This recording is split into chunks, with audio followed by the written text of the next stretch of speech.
morning, Lincoln Links. Welcome back. My name is Jenna. And I'm Allie, and this is Lincoln Links News, where we keep you up to date with events that are happening in the school and the community. For today's broadcast, we will be covering where's the beef in the beef industry, shopping locally, and how those two things are connected. Do you know where the beef that you're eating is coming from? Chances are, if you just buy your beef from a grocery store or supermarket, it has most likely been raised in a factory farm. A factory farm is a concentrated animal feeding operation or a farm that is made to produce as much product as possible as fast as possible, compared to other farms that do not produce as much beef but take better care of their livestock to produce a better quality meat. Recently, more people and businesses have shown interest in buying their beef locally to combat the stigma and effects of a concentrated animal feeding operation. The benefits of buying local beef are endless. By buying locally, you can help out your community while also supporting an organization that is healthy and humane. Let's go see what people in our community think about the beef industry and supporting local beef businesses. So, do you prefer buying beef over hunting elk and deer? No, I actually prefer hunting. And why is that? Well, first of all, it's a tradition of our family to go out and hunt. Second of all, I think the meat is healthier for you, leaner, less fat, and it's certainly a cost issue as well.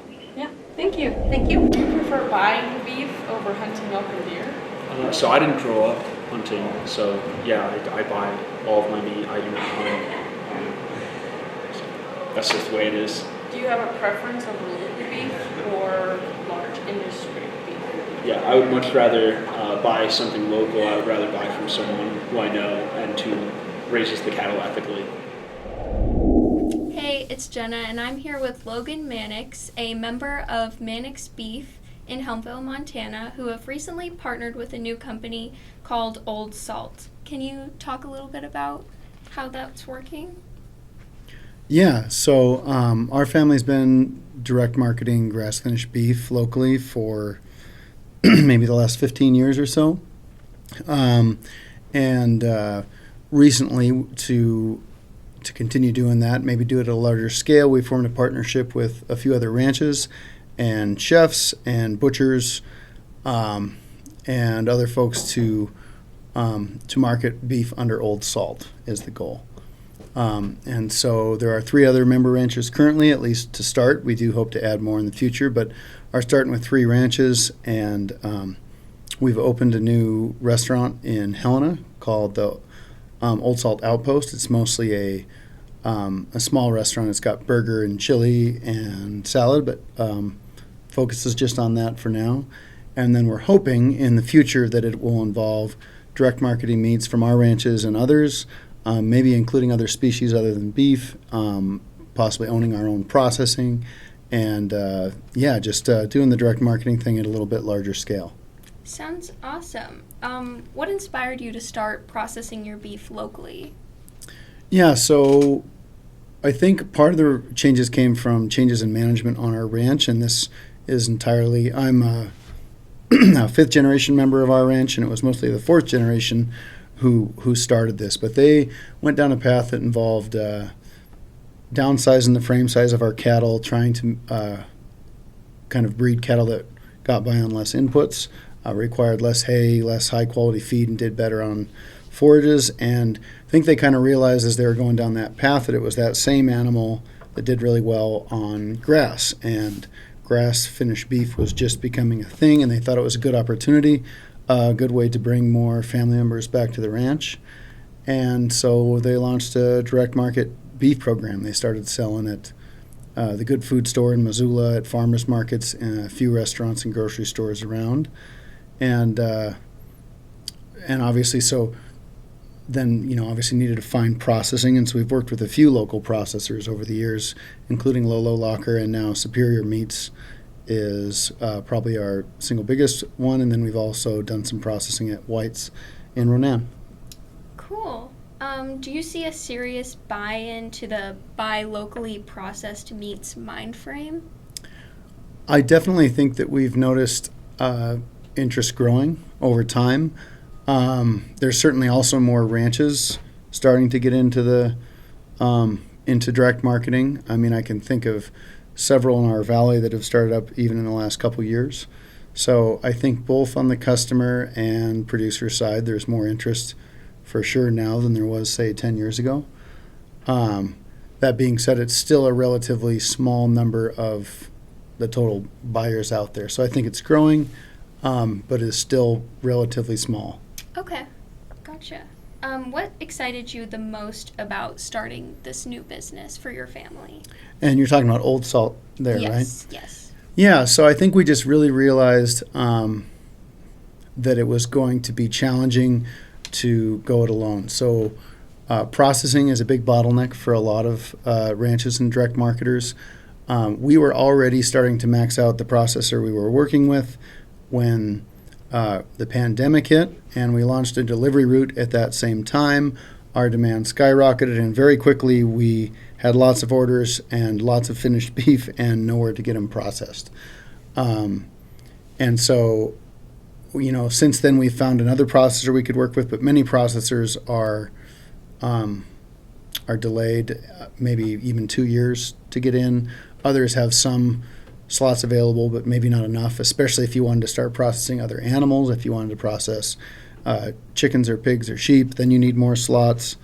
And the other thing is that I think that we're not, I'm not a marketer, although I'm trying to play one for the family. I'm not an expert in butchery. I'm not a chef. And meat is something that the experience relies a lot, not just on how it was produced, but also how it's cooked is really important. And so I think it's really exciting that with the co-op, we might have enough scale to afford our own processing and control that end and process more animals and process them well and do a good job, package it well and all those things. But then we also could have chefs that can display that product in a really beautiful way. And we have marketers that are experts in what they do and can put on things like ranch tours. And just it's hard when each ranch is going it alone, it's hard to be good at all of those different parts of the process. So it's really exciting to have a team to work with. Cool. Well, thank you so much for coming in. Why did you guys start buying Montana raised beef? A variety of factors. One, the trend for high country had been headed that direction, is to buy beef from the Northwest and then primarily Montana beef. And COVID pushed that process along quite a bit farther. High country historically had bought meat from offshore, New Zealand, Uruguay, Nicaragua, places like that. But obviously Montana beef and the Northwest beef, I believe, is a superior product. So we changed approximately 2 years ago to all Northwest beef and now primarily specifically all Montana beef. Have you seen a positive or a negative change since you started buying just Montana beef? Yeah, a positive change. It makes for a far better product. It's fresh, never frozen. It's a great product. After hearing the community's point of view, I will definitely be more conscious of knowing where my food comes from. Now let's go on to sports with Jenna. Hello, everyone. I'm Jenna, bringing you our school's latest news on sports. Welcome back. Our basketball team's away game in Darby ended with 2 bittersweet losses. The boys' varsity braved the Tigers but endured a tough loss. However, our girls' varsity pulled ahead of Darby until the 4th quarter when fouls and exhaustion got the best of our Lynx. Even though we didn't win, this game showcased our Lynx potential. February 4th, the high school girls achieved the first win in the Lincoln team sports programs in almost 2 years against the Valley Christian Eagles. The high school boys team fought hard along with the girls, but the experience and height of Valley Christian was difficult to overcome. Senior night was last Saturday, and though the boys fought really hard and had a great game, they were not able to pull off a win. The girls, however, came into the game fired up and achieved a 12-point lead, ending with only 4 players in the game. District tournaments were last Thursday and Friday in Frenchtown. Stay tuned for next broadcast to hear the details. Back to you, Allie. Thank you, Jenna, for the update on sports. Now let's go to Tristan with weather. Howdy, Lincoln folks. I'm Tristan Lauer. I'm bringing you guys this weekend's weather. It's supposed to be in the high 30s, low 40s, so make sure you have your sunscreen. Thanks for the weather report, Tristan. Next up, we have Miss Nancy's Smarty Pantsies. Thank you, Jenna. Hi, I'm Miss Nancy from Miss Nancy's Smarty Pantsy, and today I'm here to talk to you about the environmental impacts of the industrialized meat industry. So industrialized meat refers to animals that are raised for meat, usually in confined indoor or outdoor areas, and they're fed a mixture of grain products. The land for these monoculture crops sometimes comes from fields that are deforested or plowed under native prairie. These monoculture crops require a lot of land, water, fertilizer, and maintenance, all applied through equipment that utilize fossil fuels. Additionally, the large concentration of animals in a confined area produce wastes that need to be managed, or else they run off into our waterways. Another criticism of the industrialized meat production is the contribution of emissions such as methane, ammonia, and carbon dioxide, which are released from animals and their waste products into the atmosphere that can contribute to things like global warming and global climate change. So animals do not have to be raised in confined environments in order to produce meat. Grass or pasture-raised beef is an alternative way to raise meat that is not as harmful to the environment. Grazing encourages plants to send out more and deeper roots. These animals spread out their waste products that can be just naturally broken down and recycled back into the environment. So as with all issues in life, there are pros and cons to both ways of meat production. Industrialized meat versus pasture-raised meat has certain benefits and drawbacks. So when you go to the store, the price difference for industrialized meat and grass-finished beef can vary greatly, but it's a price gap that is decreasing as the inputs for industrialized meat grows larger and more people are demanding good or better quality that's associated with grass-finished beef. Ultimately, it boils down to personal decision. Know that price is only one of many factors to consider when you're making a meat purchase. Thank you. Back to you. Thanks for that information, Miss Nancy. Next, we have Organic Owen, who's going to give us the scoop on healthy lifestyle choices. Thanks, Jenna. Hello, beings. Today I'm going to tell you how to make a shish kebab. First, soak your wooden skewers in water so they don't catch fire. Then take any vegetables you want. I like onions, potatoes, and mushrooms.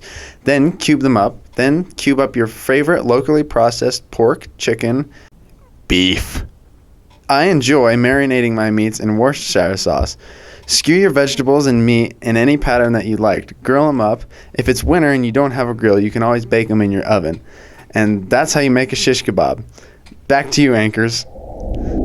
Thanks, Owen, for those super neat health tips. Now we have our spoiled spuds with JR. Hello and welcome back to Movie Review. This week we're reviewing Tommy Boy with Gabe, our school janitor. Custodian, thank you. Yeah, No, same thing. It's the same thing. Okay. So, why'd you want Tommy Boy?